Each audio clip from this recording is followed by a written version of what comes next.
Kia Picanto 2016.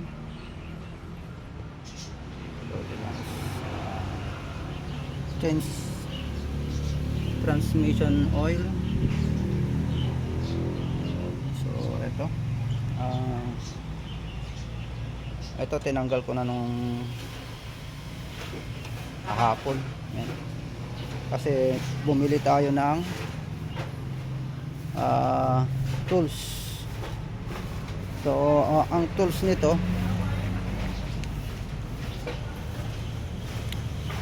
17 mm sa drain plug, and then yung sa may ano niya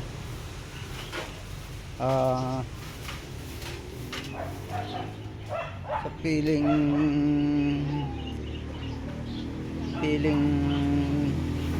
hole o kung saan ka magsasali ng langis, number 18.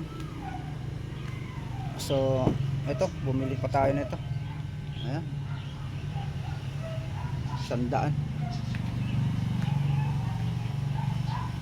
Ito, tingnan natin. Tagal ko nang hinahanap sa YouTube yung ano natin, yung tutorial o kung sinong nakapag-upload na ng mga ganitong scenario. So wala akong makita, kaya DIY tayo. So disclaimer lang po, hindi po ako mekaniko. Ano lang tayo, DIY lang, sariling sasakyan. At yun nga, matagal ko ng problema to na gusto kong palitan. Titipid tayo mga kaibigan Ayan, tanggal na yung baterya.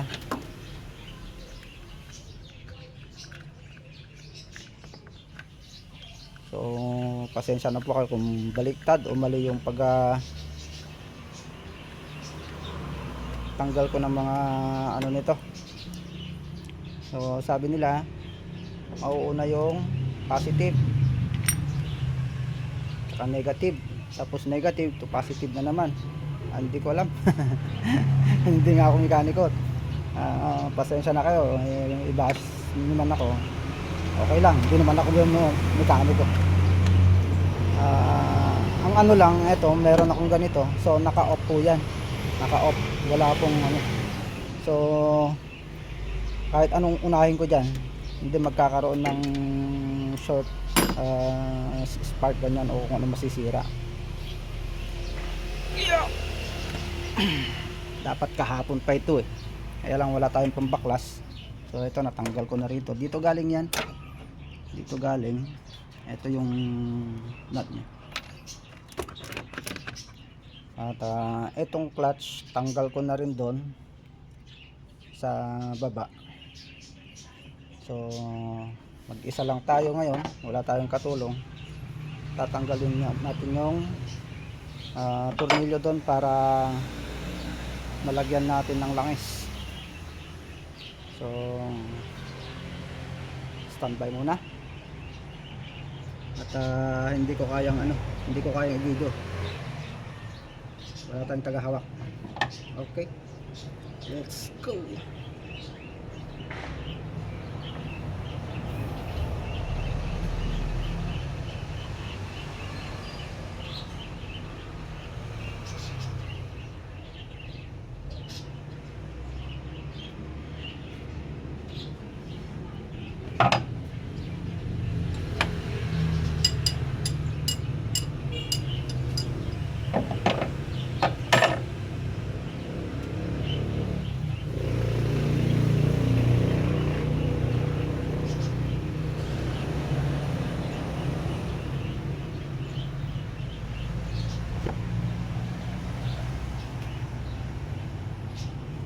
Tanggal na natin. So ito yung natanggal natin. Ayan. Pulitas pa pala. Ayan. Ito siya dito. Dito siya banda. Ayan ayan, kung makikita nyo ito. Dito yan. Ayan. 18 mm ang pambaklas dyan. So sa ibang Kia kasi may 22 yata yung ginagamit nila, 22 mm. Hindi ko alam kung dito yung 22 mm o dun sa drain plug niya. At itong medyo modelo na ano Kia asa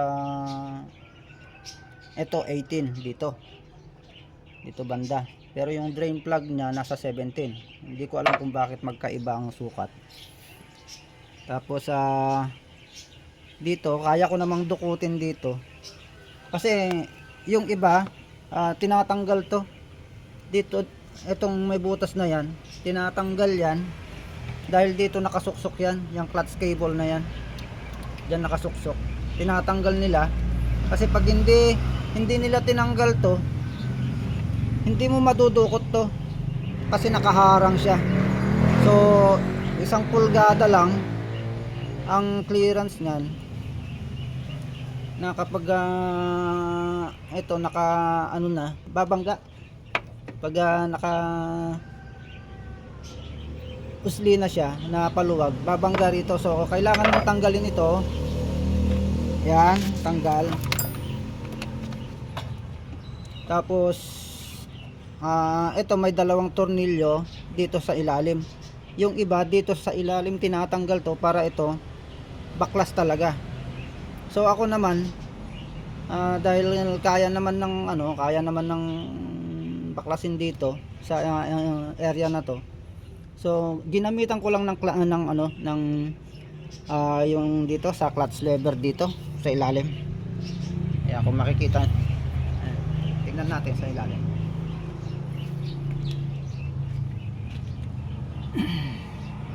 Ito, ayan oh. Yan. Ito, diyan sinasabit yung dulo ng clutch cable. Ito siya. Ayan ang transmission. Dito, yung bakal na yan, flat bar na dyan, dyan ko siya pinatungan o tinukuran ng jack para tumaas, para mahugot dito sa ilalim kasi yung dulo nyan meron pang pin. So ang pin nyan, split pin nakalagay. Ito, split pin.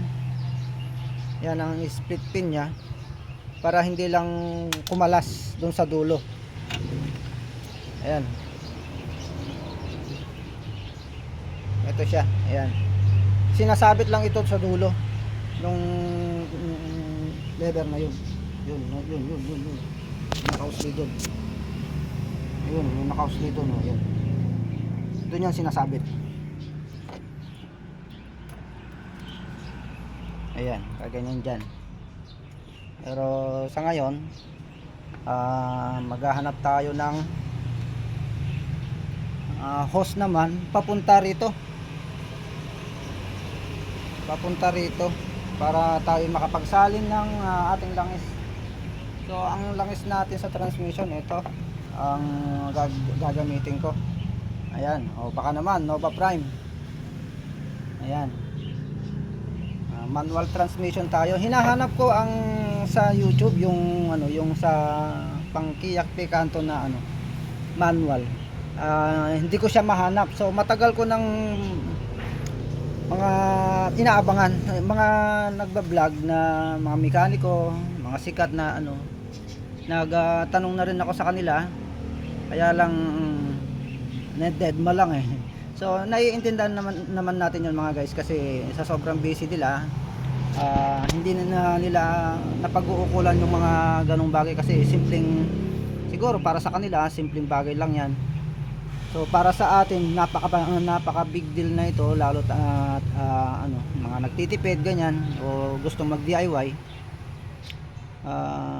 Syempre kung malakas ang loob mo, ikaw na lang ang gagawa kaysa naman mapunta pa sa kasa o mapunta sa mga mekaniko na pupunta ka ron tapos hindi natin inaalis yung mga bagay-bagay o sa kaisipan ng mga may-ari, o hindi naman natin sinisiraan yung ibang mekaniko kasi parang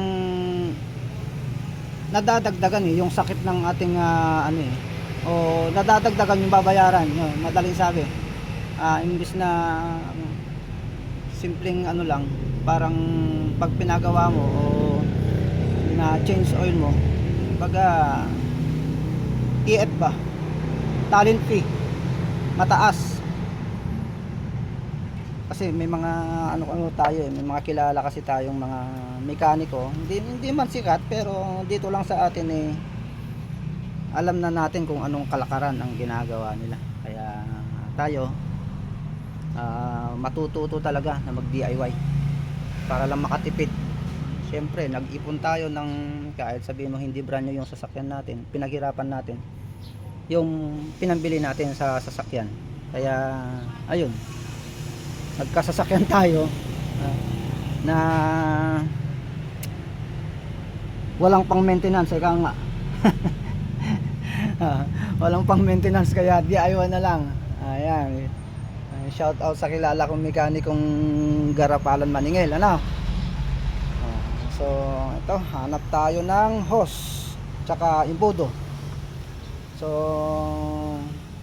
nga pala, ito matagal ng ano to 2016 nabili ko sa pangatlong ano na ako pangatlong owner na ako nito. So yung previous na nakahawak nito, tinanong ko kung may mga, kung ano na yung mga napalitan. So itong gear oil sa transmission, parang wala pa. And then yung marami na tayong pinalitan na inayos dito. Gaya nito, nagdagdag ako niyan. Dagdag ako niyan. Ayun, nagdagdag tayo para lang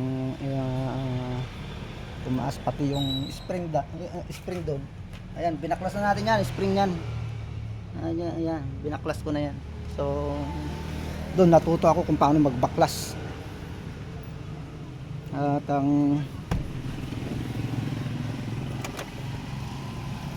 wala tayong baterya pero mamaya guys, siguro kung kaya pa yung makikita nyo kung ilan na yung tinakbo bago napalitan o mapapalitan ng transmission oil na itong sasakyan na to. At ang nakuha kong langis, i-reveal natin. Wow, ayan. So comment lang mga guys, sa tingin nyo ilang litro ito? Hindi siya napuno, palangganang maliit lang yan. Ayan, kasi ramdam ko pag nag change gear ako, garalgal, may time na garalgal siya. So nag-adjust na rin ako ng clutch sa niyan, sa clutch cable nag-adjust na rin ako, pero same pa rin na parang kulang sa piga. Kaya ako, hindi na maganda tong nararamdaman na to. So yun nga, nasabi ko kanina, matagal ko nang inaabangan na may mag-upload ng manual transmission na 2016 Kia. So wala akong nakikita o napapanood kung paano nila hinanap yung drain plug tsaka yung kung saan ka magpapasok ng itong oil nga. So ito, tsambahan na lang to. So ayun, one click naman, kumbaga nahanap naman natin kahit wala tayong napanood. Pinagmasdan lang natin mabuti kung ano yung mga tornilyo. Nung una, duda ko dito pa ako magbabaklas yan, kasi may tornilyo doon, tatlo magkakatabi, tatlo yun.